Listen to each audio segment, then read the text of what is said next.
Another edition of Turn a Page. So this week we're giving you a little prequel for what is going to be going on this Friday because, Tom, what is Friday?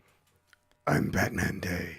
That's right, it's Batman Day, but we decided to feature a story that does have the Caped Crusader, but not in the best of light. It's a great story coming out of the pages of Justice League of America, which if you haven't read this one, well, sit back, grab an issue, and let's get ready to turn a page.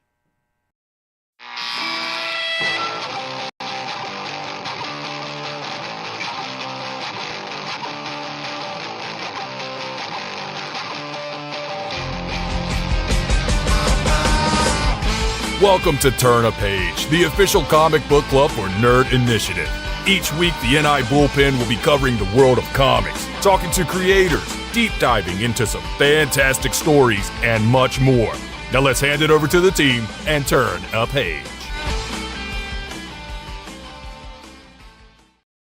You gotta love that Tom Jolu intro. Everybody, what is going on? Welcome to another edition of Turn a Page. My name is Ken M. You might know me as the host of the ODPH podcast, but I'm also Nerd Initiative, comics editor-in-chief. To my left, your right. Hit him with it. I'm Batman. Oh, no. Hold on. Coming at you live and direct, straight from the ODPH studio. My name is Off the Cuff Tom, your pop culture connoisseur. And once again, thank you so much for having me on, Ken. Nerd Initiative, it is always a pleasure. Absolutely. Thank you for coming back on. And we have decided here at the Nerd Initiative Bullpen to kick off Batman Week in a little different way, because if you're not familiar, there is a day of the year that is solely devoted to the Caped Crusader. That it is. The Dark Knight's Day is going to be coming up this Friday, September 16th. And we here at Nerd Initiative have something very, very special planned out for it. But you'll have to find out about that at the end of the show. But in the meantime, we decided for this week's edition, we were going to talk about a story that definitely is one of my personal favorites of the Justice League of America storyline. It has been made into a couple different movies. Yes, Justice League Doom in the last DC animated universe. Mm-hmm. So what we're going to be talking about is from the pages of Justice League of America 43 to 46, Tower of Babel by DC Comics. Now, this is a very interesting book because this is coming off the heels of arguably the greatest run of Justice League comic books by Grant Morrison. Absolutely. Which, if you have not read Grant Morrison's run, I highly recommend it. I have a feeling sooner than later we will be talking about that book on here. But that was really what brought the Justice League back to prominence in my eyes, especially when the book is coming out on the heels of the death of Superman, and really when it debuts in the 2000s, early or late 90s, I should say, for the series. Right. It got back to basics about what the Justice League is all about. You had the great seven of the DC universe come together. Superman, Batman, Wonder Woman, Flash, Aquaman, Green Lantern, and Martian Manhunter, all as one team. Indeed. And the team had grown outside of there, and it was really built for those epic battles that would require such a team to get together. So it wasn't like a mix of one A-lister, a couple B-listers, here's C-lister. No, this was the heavy hitters of the Justice League and the DC universe. And especially when you think about how much they meant and really added something to the overall mystique of the DCU. Because like we always say about how iconic it is. Mm-hmm. And this lineup really kicked off the Snyderverse, love it or hate it. Right. It really transcended into the tunes, and it really set the staple about what superhero teams are all about. Indeed. What was also so great about it is that this, when you read this book, you're going to get, just in the colors and the textures, just on the art style alone, it is synonymous with what you're going to see in that late 90s, early 2000s. Big, heavy, thick, dark lines. Huge barrel-chested, superheroes. I mean, the only thing that DC did right is they didn't have as many, little utility belts and pockets. If they only had more pouches, that would have been epic. No more pouches. They were fine over in everywhere else except the DC universe. Oh, you stop. That was such a 90s thing. But it really added something here. So when Grant Morrison had left the book, they turned the reins over to arguably one of the greatest comic writers of all time, and one that was very familiar with handling big books like this, and that is Mark Waid. Yes. And when you saw him get a hold of this and really want to make a big impact with this story, that's what really kicked in, because when you have to come in off the heels of such, a legendary run, that Grant had, you had to come with a really interesting story. You had to swing for the fences, literally. Like, you had to have something that not only was a worldwide issue, affecting the inner world of the DC universe, but something that would hit all those newly or reestablished, let's say it that way, characters to their core. And this is where you really put your mark on and say, okay, this is mine. I'm running with it. Absolutely. And what better way to do it than really go after a theme that had been carried over from Grant's run? Because during his run, Batman had really developed into the mythos we know today. And what I mean by that is you really saw the whole Batman with prep time come to life. He was a real loner on this team. He almost seemed as he was put off to work with everybody at one point. And without giving anything away from the original run of this lineup, he became the most powerful member of the DCU in the sense of his impact with the team. Yes. Okay. Now I see where you're going with this, and definitely something we can touch on at the end, so we don't lose or get anything lost in the pages. But as we kick off with the story, because we are going to be talking spoilers, so you have been forewarned if you need them. This is a story that really kicks off in a unique way because it dives right into Ra's al Ghul. The Demon's Head. One of the most legendary Batman villains of all time, and one that really is a bigger threat to the whole DC universe as a whole than I think he gets credit for. But he's always so focused with the Dark Knight. I mean, we have seen a little interpretations on TV with Arrow, and that was that. Take it for what it is. But to see him in this light, I thought was very interesting because what he is doing is he is on this whole idea of just really implementing his will and his overall vision of wiping out half the population, much like a certain somebody with a Snap. And how he goes about this is a very interesting method because he's attacking humanity on all levels, but he has done the unthinkable. And Tom, what is that? He's taken someone's contingency plans and used them against them. So as we see, he decides to attack the Justice League very personally. Very. And as he starts out, he distracts Batman because obviously he considers Batman the most deadliest member and does one of the most heinous acts I think I've seen in any comic. And that is he digs up the graves of Batman's parents.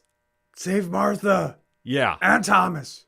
Of all the acts you can do to really start up and cause some problems, like how much of an insult is that? Well, you think about it. Batman is solely based on trauma. So how's the only way that you can affect a character like that is to traumatize him more? Like jumping randomly in the chat like Rich does and says hi. It's just stuff like that. But we always appreciate that. But when you come in and you hit the ground running, and especially that is so much to distract Batman because you also hit him on such a personal level. Oh, yeah. And obviously he tries keeping that mystique above it, that he thinks that, almost in a Lex Luthor type vibe, that, he's unbreakable in that sense and he can't let his guard down. But when you hit him on that level, obviously he knows something's up. You hit him in the bat nuts. Yeah, basically. So while he is distracted with this, you see the Ra's is going on his attack. And he goes after the Martian Manhunter first. And what he does here is so interesting because obviously everybody knows the Martian Manhunter's biggest fear is fire. Yes. And he decides to attack him with nanobots? Nanites that are covered in magnesium. And for those of you science geeks who, are totally with me, magnesium ignites when exposed to oxygen. So as soon as they seep through his skin, he's literally burning on fire. Now, we do find out later, and I don't know if this would be connected to this run, that the fear of fire in Martians is psychological, that goes back. It's kind of a predisposure that they have to it, so they can overcome it. But I don't believe at this point yet we had that established. Right. So at this point, you see the Martian Manhunter is literally dying inside. And as you see, Raz's attack is just going after more of the Justice League while he's also going after the world's leaders. And we do see the unique pairing, and this is something that I was surprised after Grant's run that this character hung around, and that's Plastic Man. Dude, Plaz, I think, is finally getting nowadays the just due that he needs. I was actually having a conversation with my wonderful wife, and I said, babe, if you really think about it, in the Justice League, if you're talking power level alone, it's Martian Manhunter's number one. Mm-hmm. Plastic Man, in my opinion, is number two. Then it's Supes. It's debate. It's a great debate. And It is. It's an excellent debate. But again, that's my opinion, and these opinions do not voice or that of the Nerd Initiative. They are just solely off the cuff Tom. Yes, but it still plays into factor though, because you see that they go right after Plastic Man and take him out with liquid nitrogen of all things. Yeah, pull it, Mr. Freeze. Yeah, I mean, it worked. It worked in the Fantastic Four movie. Mm-hmm. And as you see, when Aquaman goes into the World Nations meeting and tries stopping the attack, he gets hit with something, and this is so diabolically genius. Oh God, yeah. He gets hit with the Scarecrow's toxin. Souped up, amped up version. Yeah, this is like an Omega level. Can we say that? I would definitely say that. I mean, you'd have to really mess with it to, one, go through Atlantean skin and to be able to mess with the Atlantean physiology. So, yeah, I would definitely say that this is on steroids. Mm-hmm. And as we see, the biggest fear is he doesn't want to drink water. Mm-hmm. He needs to stay away from water. He becomes hydrophobic. The man who needs to be in the water is afraid of the only thing that sustains his life. Mm-hmm. And it's almost like a horror aspect of this going on, because you just see him just breaking down. Mm-hmm. And he almost knows, like, he understands what's going on, but he can't do anything about it because the power level is so amped up about it. Yep. And as we see, the rest of the Justice League is sitting there trying to figure out what's going on, but Batman is away because he's still trying to track down what's going on with his parents.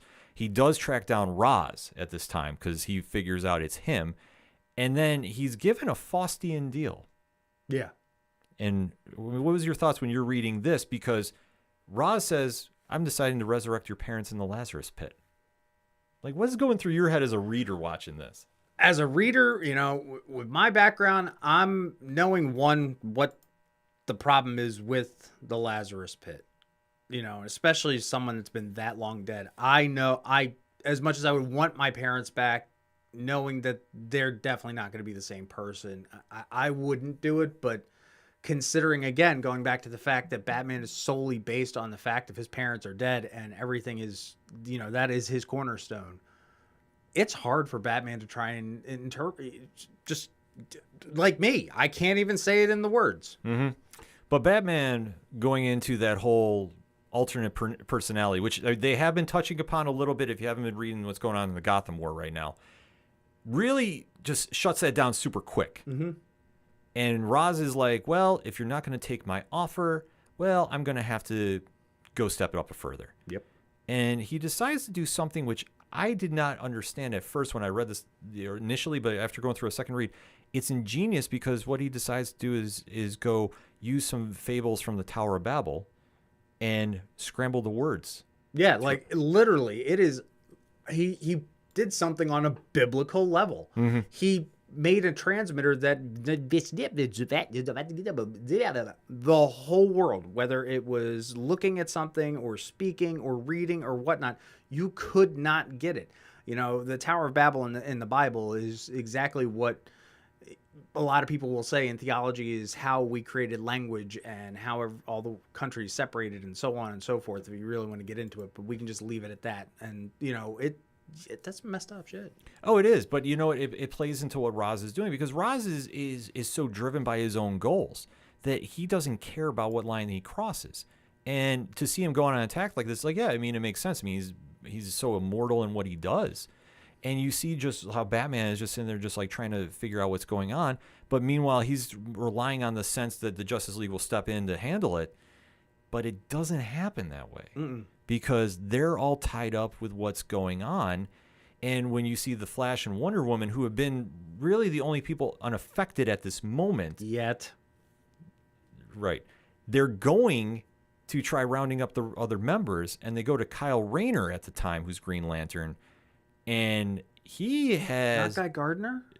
Surprisingly, no. Aw. Even though I would love to see the rematch between him and Batman, just putting it out there. You see you got me saying Guy Gardner now. Congratulations. Kyle Rayner is actually blind now Mm-hmm. due to a interesting infection, if you will, if it would be like a suggestion that's been hidden inside his own ring. Like Yeah. it's a crazy thing that goes on with this because it's something that nobody else would know about except somebody that had such intricate details of the Justice League. Right. And outside the Green Lantern Corps, it's a little crazy. So he's considered helpless in his own mind. Like he can't handle the fact of what's going on, especially with his alter ego being a graphic artist. Absolutely. He comes from the mindset of you are what you do. And being an artist, not being able to see and to feel that, the color and shape. I mean, heck, you could even go back to Superman, the animated series, when Kyle says himself, I don't know, man, I just doodle in the sides of pages, I just think of form and line and color. How can you do that when you can't physically see it? Your mind's eye only works so much. So as you're seeing, he's taken out, and then we see Wonder Woman is then suddenly attacked as well because it's those nanites again, and she gets the most deadliest ear infection of all time. That's put it mildly. Because when she gets hit with her nanite, it's a shot to the ear, and it makes her go into a different reality where she thinks she's fighting. Oh yeah, she and the worst part is that Wonder Woman doesn't have a fight or flight response. She has a fight or fight more response. And it's causing her to escalate her own metabolism so much that she's almost in danger of having a heart attack. Which, I mean, when you're reading this, I mean, how next level is Waid's writing about this? It's insane that, to just think psychologically of all these characters, Waid had been thinking, and just taking little notes back and forth, like, okay, I can do this, I can do that. He was Batmaning himself, if you think about it, when he finally got his chance to write this. Yeah. So when all of this is going on, Superman is finally getting brought into this, and there is a surprise waiting for him by Raz's forces. Red kryptonite. Red kryptonite. Yeah. Not the green stuff? No, surprisingly, and you know what? That's such a smart move, and especially knowing the history of Supes, because if you're seeing this happen and play out, you're really getting the sense of this is so detailed. Like, how is this going? Because everybody would assume green kryptonite because, well, that kills Superman all the time, or so this is biggest weakness. And sure enough, we see a red, and obviously it's affecting him and just making him weaker, and really affecting him on that kind of level that he's just so overwhelmed he can't function. Yep. And it's just such a crazy idea going on. And he's sitting there, and it hits him at this stage, too, of like, who's behind this? Because he can sense, obviously, with his Kryptonian biological nature, this is not real red kryptonite. Right. It's made up. And meanwhile, the Flash is also recovering, too, from he was hit with an attack, too, that is causing him to be affected by the Speed Force and kind of having, He got shot with a bullet that it keeps vibrating at whatever the Flash's frequency is. Therefore, it can't pass through him. It's staying in that fluctuating state with his body, so he's always being constantly in the pain of being shot. And it's such a unique thing to see. And then when everybody finally gets to a place where they can get back to the Justice League headquarters, the big reveal has happened. There's one person behind all this. It's Batman. Batman is exposed for having protocols about every member's strengths and weaknesses. Tom, when you're reading this, what are you going through in your head? Now, for me, I knew this coming in that it was Batman. This was all written by Batman because I'm familiar with the animated version before coming to read this. And trust me, the differences are apples and oranges at certain parts. So knowing that Batman's behind this, but seeing the reactions because of the differences, there are certain different characters between them because we have Kyle and Plaz, where in the animated version we have a cyborg. So he's the wild card in that, but we'll talk about that shortly. It really was great to see their reactions, especially just still with the rest of the team. I mean, Wonder Woman and Supes Wonder Woman was just flabbergasted. The only one that was surprised but almost understanding to a degree was Martian Manhunter. Well, when you have to think about it too, Batman has ultimately put the weight of the world on his shoulders. He's the most paranoid being on planet Earth, without question. Just the amount of stuff. I mean, you think about what he's done with OMAC, and you think what he's done in his own city of Gotham, let alone now he's got walking around with literal gods amongst him. Yeah. And he has to find a way that if something should go wrong, he needs to do something. And in his wildest dreams, this was never foreseeable, that how he could be attacked on this level. But yet Ra's is his equal, if not greater than him on his intellect. So you almost have to think he should have saw this coming. But once it's revealed, and especially the red kryptonite is what does it, it causes a rift between the team. And this plays into what we already saw with Grant's run, that when Batman is there, he's always been an outsider. He's the definitive part-timer. At the same time, he's more of the... Oh, man, I don't know. I'll work on that word. He's the ultimate loner. Yeah. But in the same sense of, throughout his history with the Justice League, he's always had a very... tumultuous. Yes, relationship. I mean, even so back in the 80s when he broke away from him and formed his own team, Batman and the Outsiders. Yep. To see it come back into play now in the 90s, and especially how Grant wrote him of just being ultimately standoffish. Like, he was almost like put out to help the team at times. You understand why this carries through, and it's such a great pickup that it does, and Porter's artwork on this, I mean, really captures it too, that you just see just the tension is there, and now it comes to an ultimate breaking point, that when the team has to go, like, wrap their heads around what happened, the ones that really believed in Batman are now having doubt. Martian Manhunter, who's more like his equal in the sense of how they see the world. Right. Really, he's the one that understands the most. Clark understands but doesn't like it. But then again, there's also been their history throughout the dawn of time, or the dawn of DC, if you will, that they've had different ethics about how they do their business. Absolutely. And Clark would never do that to his team, but Batman, he does, but there's reason behind it. Because he understands about if something should go wrong, there is a protocol to jump in. So, I mean, like I say, this is just building off with Batman with prep time. He can take over the world. And as we see here, this is kind of the thesis statement behind it. And Ra's is now on the verge of taking over the entire world, because not only has he changed the spoken word, he now has nerve gas that he's ready to unleash and wipe out a good portion of the population. And he already has nations on the brink of fighting. Like, he's literally at the He's tearing the world apart as it seems. Yeah. I mean, it's just such a next level thing to do. But this plays into the strengths of Ra's al Ghul, because he's never been one to just take over Gotham. No. That's beneath him. He wants the world, and he now has it at his fingertips.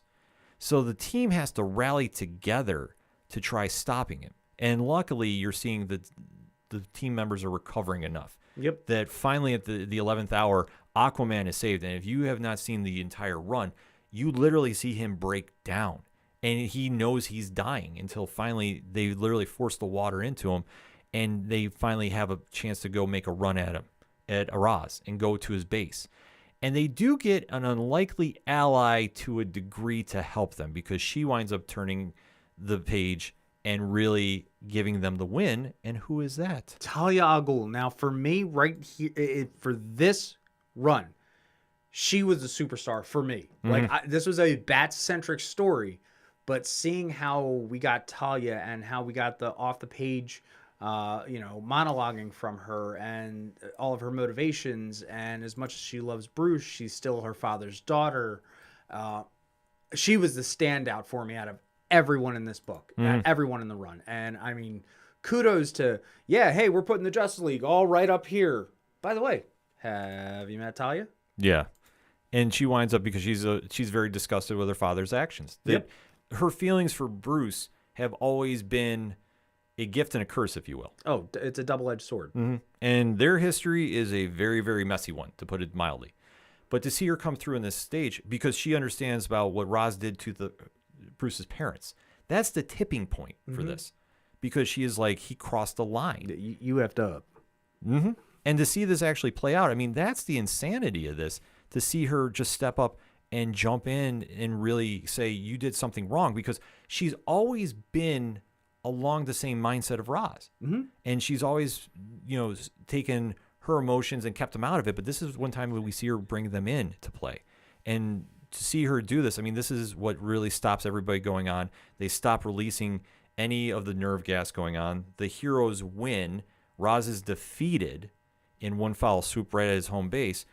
But then the fallout, and this is why the story stands out so much.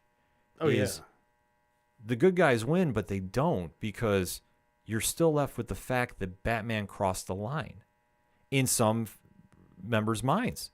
And he explains that his whole idea behind this, which makes sense, and I mean, obviously it's Batman, so there is a little bit of twisted logic behind it.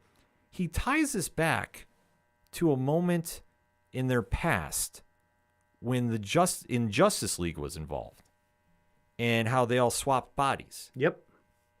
And it's a crazy idea. Make sure to check your Silver Age comics. Mm-hmm. That's a great run too. I just love the fact that they put the little blurb on the panel. You know, so yeah, because I mean the fact that they did such a deep dive about this too, and that's something that Waid has always been great throughout whatever book he's been on. He's always taken some deep dives and really brought that to attention. And respects the history. Oh yeah, absolutely, and especially with Justice League. I mean, there's so much history to be had there. And especially tying in with such a modern theme, because, I mean, when you think about when they started out with the Justice League, everybody's BFFs. Oh, my God, really? Yeah. Seriously? Oh, my God. And to see it now, such a fracture happen, and Batman's explaining, like, look, this is why I did this. It wasn't meant to be a personal attack. Nobody was ever supposed to find this. But if something happens to put the world in danger, yeah, there's a line that has to be crossed. Oh, yeah. And he's the only one that feels he can do it. And in all honesty, he is, because everybody else has a very moral idea of what's going on. Because, I mean, they've now been exposed to their worst fears. And if I'm Batman, too, I also realize, like, this didn't stop them, too. Mm-hmm. So, I mean, this could come back to play in a future story down the road. But, I mean, to stay, when you have Wonder Woman on the ropes and she has to finally break her own nanite alternate reality, you have Aquaman who has to overcome his worst fear. You have Martian Manhunter, who's literally dying inside, but yet finds the strength to come through. Yep. Kyle Rayner beats his own ring, and the Flash defeats the Speed Force. I mean, the fact that you threw your best punch at him and it didn't work. I mean, this is something that I'm sure will come back into play. But at the present time, while this is happening, it also leads the group to make a very unique choice. And that is, what do you do with Batman? And chat, if you're the Justice League, are you keeping him on the team or are you letting him go? And what happens if you do? It's a very interesting choice that they have to make. And one that when the vote happens, it's kind of a surprising one to a degree. Yeah, it's set up to 3. And, with the 7 members that are at the table, not counting Batman, obviously, it comes down to 3 and 3. Mm-hmm. 3 yeses, 3 no's. And who's the deciding vote? Well, when you break down who's pro Batman, Martian Manhunter, that was a given. Flash, and that's another given too. Barry Allen and him have always, had a great run. Even Wally West and him have always had a great connection. Kyle Rayner is kind of the curveball as well. Yeah, I'm the new kid. I don't know. It's a good idea. Yeah. But on the opposing side is Aquaman, who is like, nope, you're gone. He's too proud of it. He gets his own hook in his own way. Mm-hmm. But like I say, him, it makes sense, but this is where he almost did the Renaissance too. I mean, you think about when he did his kind of transformation in the late 90s and jumping in there. And then when we see Wonder Woman, she's like, no, like, I understand what he did, but no. And Plastic Man, who's always been an ally too, like, I thought this was a very interesting play. He flips because he's always been associated with Batman too. Oh, absolutely. He's, Brave and the Bold. You think of everything with that and seeing Plas. But the thing is that I think Plastic Man had a face with his own mortality. Mm-hmm. And because it came from Batman, he was like, nope, I'm good. Yeah. So when you're opposed to that, and like I say, it's just interesting to see how the vote divided, because Hal Jordan had always had a problem with Batman. Kyle Rayner sides with him. Barry Allen and Wally West, and even Wally West in this story, he sides with Batman. But when you see the vote comes down to Superman, it's not a surprising choice, but it is. Well, before we get to Soups, if you think about it, now let's really think about this for a second.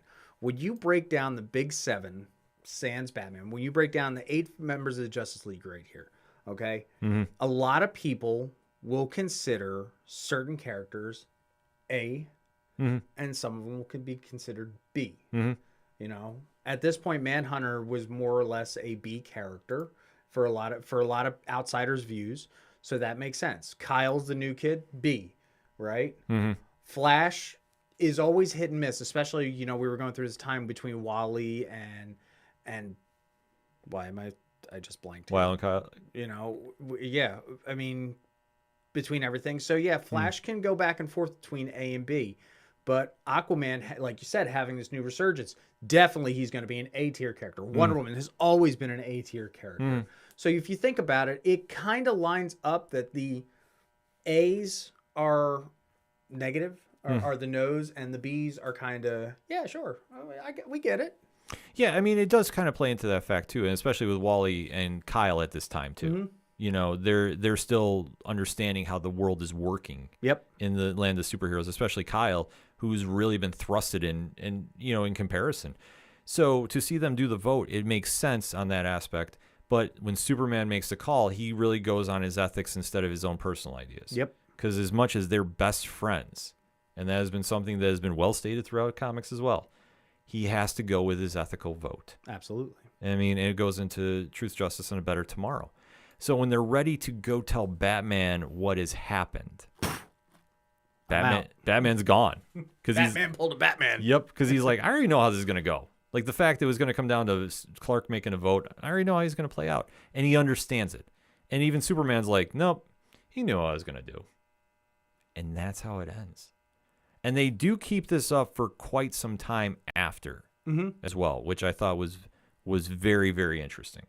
Because this could have been a one and done and Batman was back, but he didn't come back until after issue 50. And you have to think there's been a good 5 months in between here. Yep. So it's a very interesting story to play out, but it goes into the sense of what really made Batman such a polarizing character amongst his own teammates. And that also had further effects for the Bat family and the DC as a whole.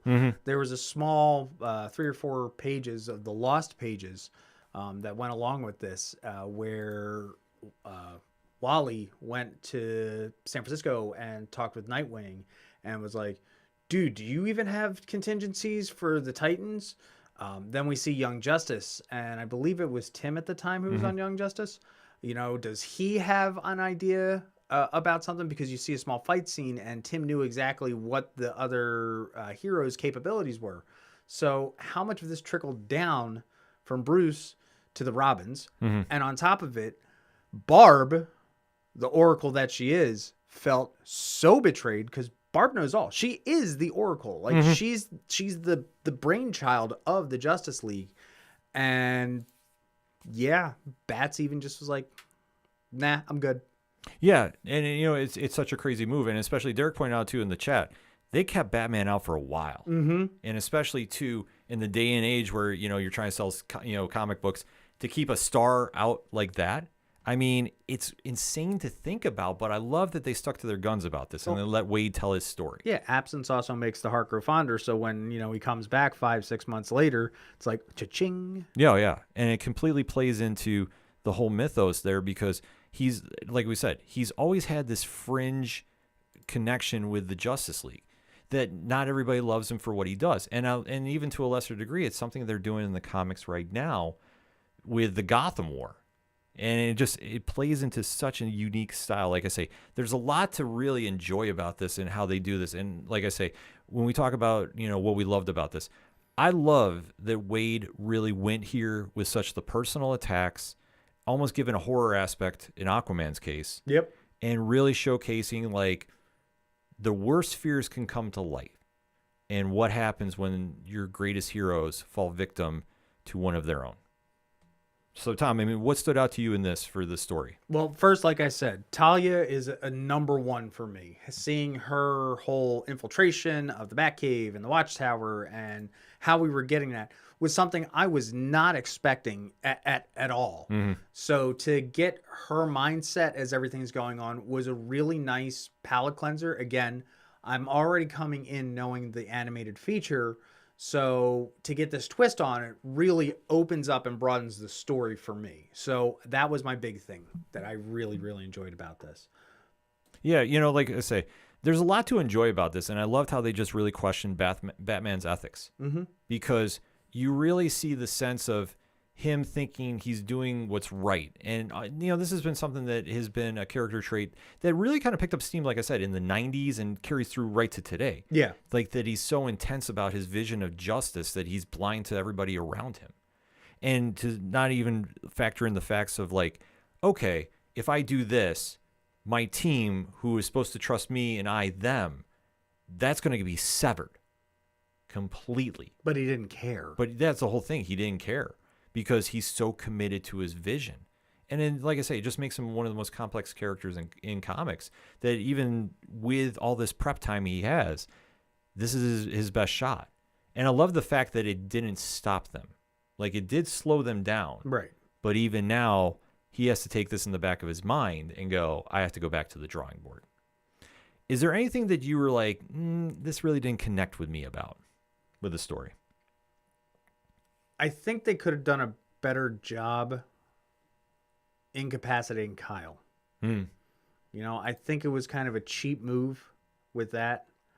Yeah, that was the one I really didn't enjoy. But out of everybody else, it made sense, especially pulling Aquaman. The way they did was awesome. Yeah, Kyle was probably that's my down vote. I have to kind of agree with you about play off it a little bit. Please. I would have liked to seen this go a little further than 4 issues to really show like everybody recovered quicker than I thought. From being like, this is supposed to be the protocol that takes you out, it just kind of felt like they went through like an issue and a half of being down and then everybody came back at the end. So would you want to have a longer run of Tower of Babel, or would you rather have the Tower of Babel and then say maybe 2 or 3 issues of another sub-miniseries called The Rebuilding, or a Tower, The Watchtower Again, or something like that? I would much rather have the story stretch out. Okay. Because the only thing is, I think sometimes too much of a good thing happens when you do all those spin-offs. Okay. Yep. And I think that if they just maybe extended just maybe one more issue and really kind of let it sink in that Roz was right at the cusp of winning. Like really, like there's that sense of peril. Like I'm at the end game. You couldn't stop me. Like even if he's taunting Bruce the entire time. Mm-hmm. Because, I mean, Batman just kind of comes and goes, and it felt like a normal Batman issue in that sense. But then once you throw in the dynamic of the broken trust, that's where it really hit. And like I say, it teeters on it for the first couple issues, but then when you get to the third, and especially the fourth, the fourth is the money shot that really nails everything right to the bullseye. Like I say, that's the winning championship shot. That once you have that, that's where it sinks in about how devastating this story is. And then especially when they do the interpretations, like in the chat about Justice League Doom, and especially the animated film. Yeah, let's talk about that. Let's do it. Okay, so here we go. We're going to compare and contrast. Number 1, it is not Ra's al Ghul. It is Vandal Savage. Mm-hmm. We don't get we get a new version of the Legion of Doom ran by Vandal Savage. So that way we have each JLA pairing off with someone. We're down Plaz, but we get Cyborg in return. We don't have Kyle, we get Hal again. Mm-hmm. And I think that some of the interpretations that they did on the small screen were better ways of incapacitating the team.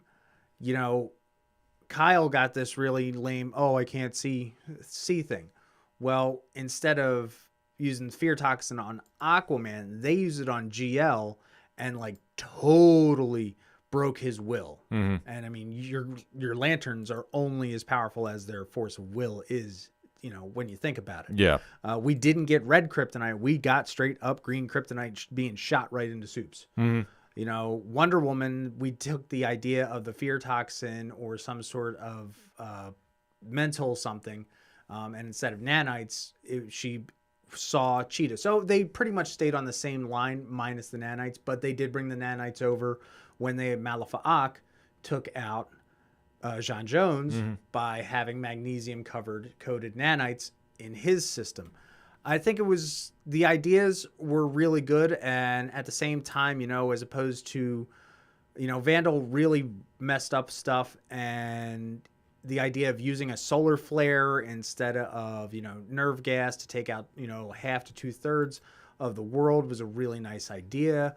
Yeah, I really enjoyed it. It's honestly one of my favorite go-to DC animated movies.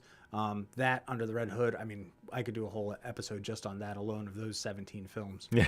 But yeah, it was a nice way to do it. And because I'm so familiar with it, when I read the book, I'm hearing their voices. I'm hearing Kevin Conroy. I'm hearing Michael Rosenbaum. I'm hearing, Tim Daly as I'm reading this book. And it just takes it to a whole extra level.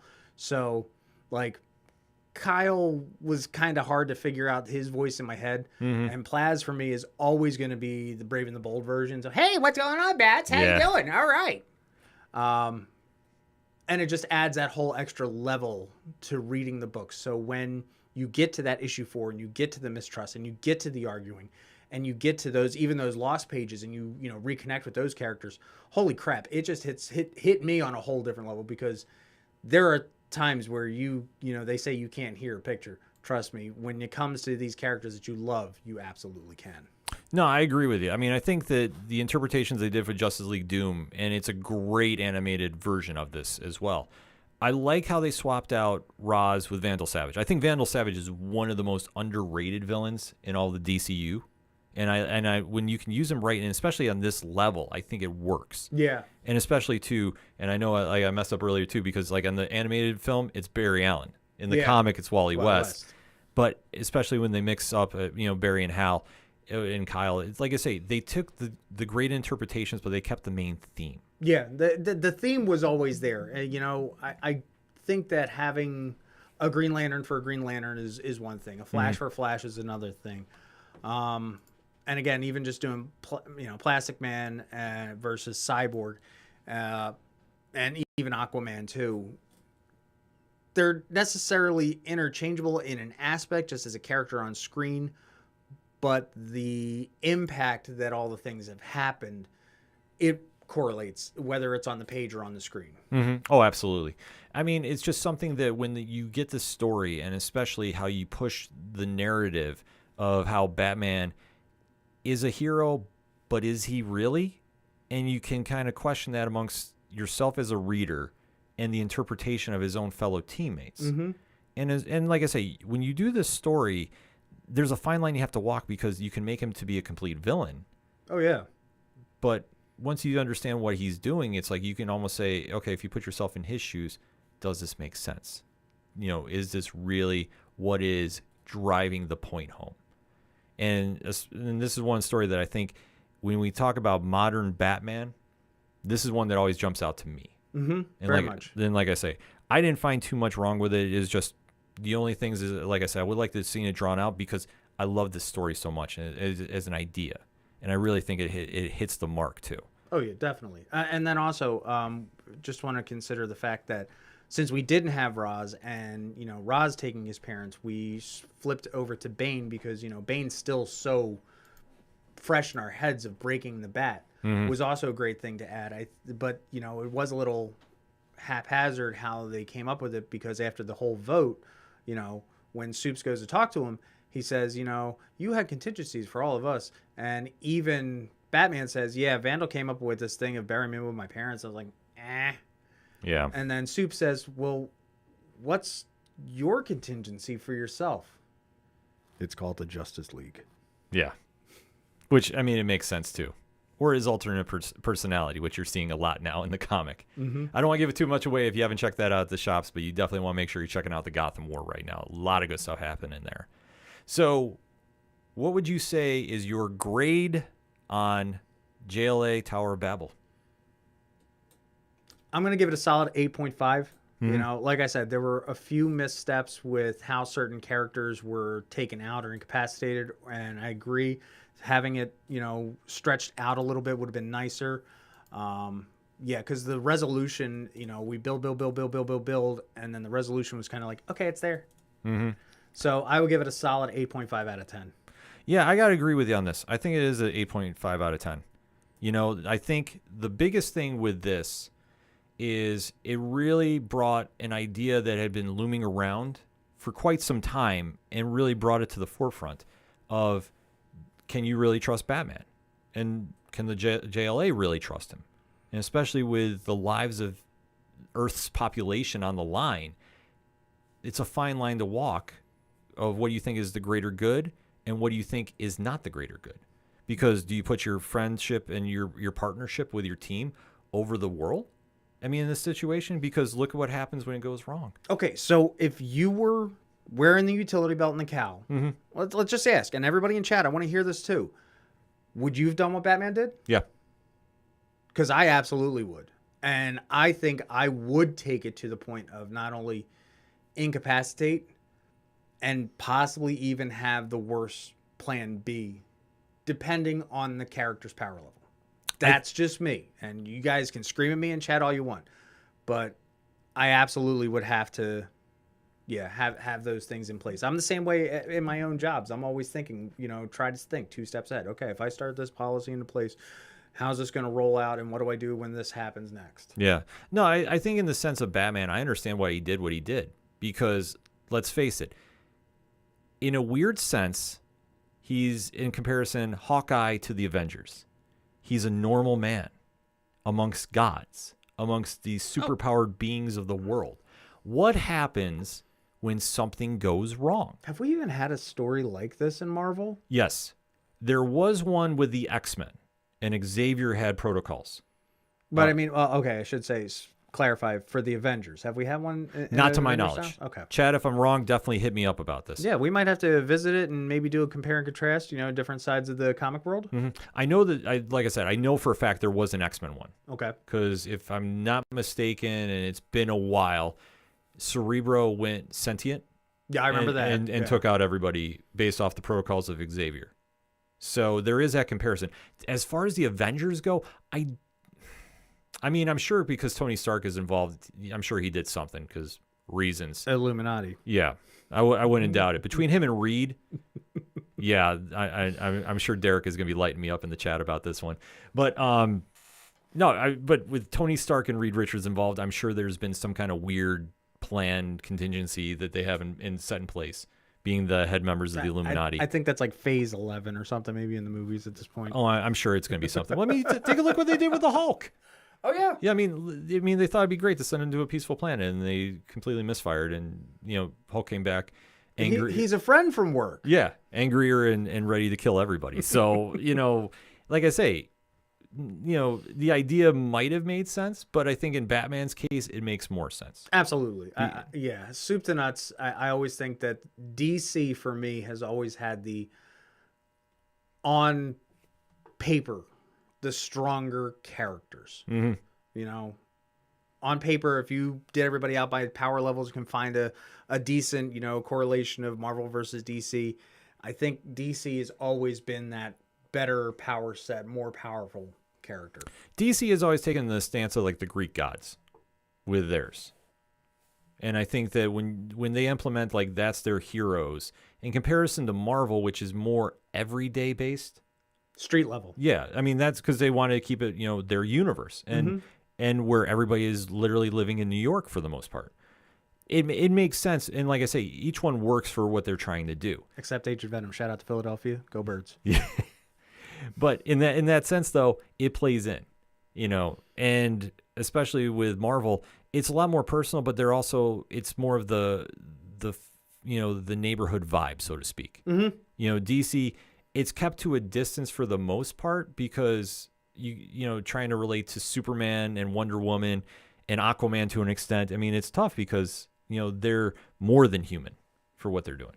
Yeah, I mean, we could get into the whole stuff of how, like you said, Marvel's in its own little microscope, but DC to me is in a microcosm if you think about it. But again, that's a whole different kettle of fish. It's a great debate, but that's the cool thing about it, that you can have this go on and both universes work. I mean, sure, they borrow some similar ideas, but at the end of the day, it's all about the execution. And I think with this story too, this really hit the ground and did some really cool things. And I love how it played out. I got done with this, and I'm just expungulating to my wife. And I got done reading those last few lost pages, and I'm like, God, I love comics. Yeah. I mean, how can you not? That's the great thing when you have a story like this and it really makes sense and really hits home in the sense of like you can understand these characters, you understand the conflict, and you understand like the ramifications. Oh, yeah. And it didn't go like one issue and gone. No. Like that's the key thing about this. So definitely highly recommended from here at the Nerd Initiative Bullpen. But before we let everybody go, it is New Comic Book Day tomorrow. Yes. Tom, do you have any recommendations you want to pass along? I would say everybody go back and go read this, to be quite honest. I think you're doing yourself a disservice. So go hit up your local comic book shop, see if you can find an issue, these few issues of JLA, see if you can find it in trade paperback. That would be my biggest recommendation. Secondly, because I've been working so gosh darn much, I don't even know what's coming out tomorrow.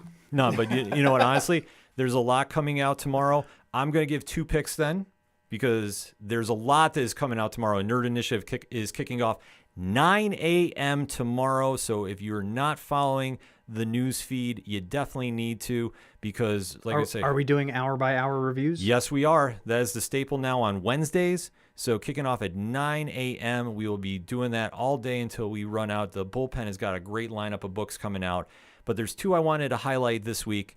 One, because, well, we're talking Batman, and I did get a chance to review this, and this one is out right now on Nerd Initiative. And this is the brand new Batman and Robin #1 by Joshua Williamson and Simone DeMeo. We got a #1? This book is tying in to a whole brand new story that's coming out. This does play into the Gotham War, which has been the big crossover that's going on, which Batman versus Catwoman. And the stakes are very, very high. And I will say this, without spoiling anything, even though 2 issues are out, so I'm not ruining anything. If you like the vibe that's in Tower of Babel, you will like the idea behind the Gotham War. Justin, put it in my box. Yes. So I definitely recommend this book. This was just awesome. This is Bruce and Damian back together doing amazing things. And like I say, if you're a fan of like, it had like a modern vibe to like that old school Batman and Robin team up. Okay. And there's a lot of stuff that's been going on between these two, especially with Night Terrors. If you've been following that with DC, you definitely want to keep an eye out for this. Like I say, it's out right now. And this is one that I think definitely is going to be hitting the mark. Is Damian still a bit of a dick? You know, he is, but he's grown on us. Oh, good. Like, honestly, like his character development has been fantastic. So I definitely highly recommend checking his stuff out. And especially to see where he's at here. Like, this is one that you can jump in as a new reader and you'll have an idea what's going on. Like, if you haven't been reading Batman lately, but it's very, in my opinion, is new reader friendly. And the story behind this is very, very interesting. Is it easy to get in as far as the story? Yes. Okay. Yeah, it's very straightforward. It's contained from the Gotham War, so it's not like you need to read that. However, if you do, you'll have a little bit better understanding. Okay. But it's not a required read. But there's another book that I want to mention too, and this is one that I know will be coming out on Nerd Initiative tomorrow for the review, and this is one that I think is just a very, very cool book. If you like That Texas Blood from Image Comics, it's the Enfield Gang Massacre by Chris Condon and Jacob Phillips. This is a very, very cool story, and like I say, it's got such a unique vibe to it. I think this is one series that has definitely been, catching my attention and a lot of readers too. And, like I say, this is one that if you're into kind of like, that old school vibe, this captures it perfectly. Like I say, I really dig this series a lot, and I know the review will be out tomorrow on nerdinitiative.com. So you definitely want to keep an eye out for that, especially. And as there's so many great books that are coming out tomorrow too. No matter where you're going, DC, Dark Horse, IDW, Image, Boom Studios. Shout out to Boom. No matter where you're going, there's always a great issue to go pick up. And that's why we always throw in above Tom's head, as you're seeing, the QR code to find your local comic shop. So you go out, go pick these issues up, go talk to fellow fans, really have that interaction and really drive the point home about it. Because like I say, there's a lot of cool stuff that is out there, and it's very diverse. Like I said, we talked Batman, we're talking the Enfield Gang Massacre here, #2, which you should go out and get issue #1 because it's great. And there's just so much other great stuff at the comic shop. So that's why I say we can't drive it home enough. If you're not following Nerd Initiative for New Comic Book Day, you need to. There's the QR code right now. New reviews are up. You definitely want to make sure you're following, and then you'll have a really good idea about what picking up at the comic shops this week. Also, I got to do one quick plug as well, because there is a great Kickstarter book out by a good friend of ours, Mr. Matt Groom. Yes. And Inferno Girl Red Book 2 is out for Kickstarter right now. There's only a couple days left to go sign up for it. So if you haven't signed up for it yet, What are you waiting for? like seriously, I'm putting it the Like, nicest light the Inferno under your ass and get on Kickstarter. hashtag Inferno Precedent. Inferno Precedent. Yes, you need to go sign up for that immediately. Go tell Matt you heard it on Turn a Page. He definitely appreciates that. It's got my money. Yep, it has a very good amount of my money as well. Plus, shout out to our guy Marty, who did a contest to help promote this as well. Yes, the Ash Can. Yep. Yep. So the Ash Can winners. Congratulations to our winners, by the way. Yes, which were announced on Nerd Initiative Instagram. And speaking of that, this Friday, yes, because well, it's going to be Batman Day. It's Batman Day. We have something special coming to Nerd Initiative Instagram. Yes. So if you're a fan of the contests we've been doing, you definitely want to make sure you're following on Friday, because we have a very special Batman Day contest lined up that will impact Turn a Page. That's So right. We are ran by you. Mhm. If you think about it, you are just as integral as we are to you in this show. So make sure you're checking out on Friday, because I don't know, can we just spill the whole beans? Can we just spill all the beans out of the utility belt? chat, if you want it, let us know in the comments right now. We're going to do this live. That's how we do. If you want to hear Tom spill the beans of the contest, he'll do it for you. But we got to see it in that chat. Yeah. But in the meantime, while we're waiting to see some votes, have you bought some merch lately? Because I'm always told that we don't throw this up enough. If you want to be wearing and sharing the Nerd Initiative banner all throughout where you are located around the world, click on that link and show some support to Nerd Initiative and go get some merchandise. There is a nice tumbler there that it may or may not be coming in my possession. I don't know. We'll have to kind of stay tuned for that, because it will be making an appearance here. I wear my Nerd Initiative, but I can't show it on the internet, just saying. Yeah, that's fair enough. But there's a lot of great things that are coming on, especially with the chat. And I know that we're having some people messaging outside of the chat right now, so I'm just going to put it like this. Make sure you're following Friday on Nerd Initiative Instagram. And there'll be the contest rules there. And if you want to win some cool swag, that is where you go. And it's going to impact Turn a Page very, very much. So that being said, Tom, thank you as always for joining us. Why don't you let the people know where to find you? As always, ladies and gentlemen, you can find me on the interwebs right here. Scan that QR code. You'll find me on the TikTok, the Instagram, the Facebooks, the Tweetgrams, the everywhere else on the internet that you may be. I will be there for you. So as always, thank you so much, Ken. It's always a pleasure. Thank you, Nerd Initiative. Thank you to everybody out there in Cyberland. It's always a pleasure. And for me, I'm going to say keep everything odphpodcast.com, but I'm also throwing up a link for my partner in crime on the brand new show hitting Nerd Initiative YouTube tomorrow night, Wednesday, September 13th, 10 p.m. Eastern Standard Time, and that is Wrestling Night Live. So we have some pro wrestling content. We've heard the demand. The team from 607 TWS is coming over to Nerd Initiative YouTube with some other guests on the way. And we have a lot lined up. So if you're a pro wrestling fan, this is going to be destination television for you.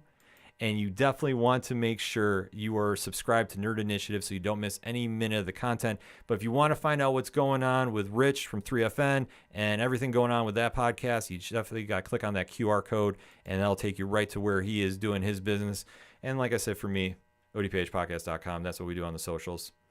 That new show is going to be so darn good, folks. Let me tell you, it's like coming right off the top rope, just hitting you with an elbow drop. It's going to be amazing. Like, if you're not watching this, why? Yeah, exactly. That's it. Why? We appreciate the support because, like I say, we're super excited to get the NI wrestling team going, and we got a lot of stuff planned there, as well as here on Turn a Page, because next week we have something special lined up, and we also have our good friend returning since he has been gone for a couple episodes, and that's Matt from Hopske's News.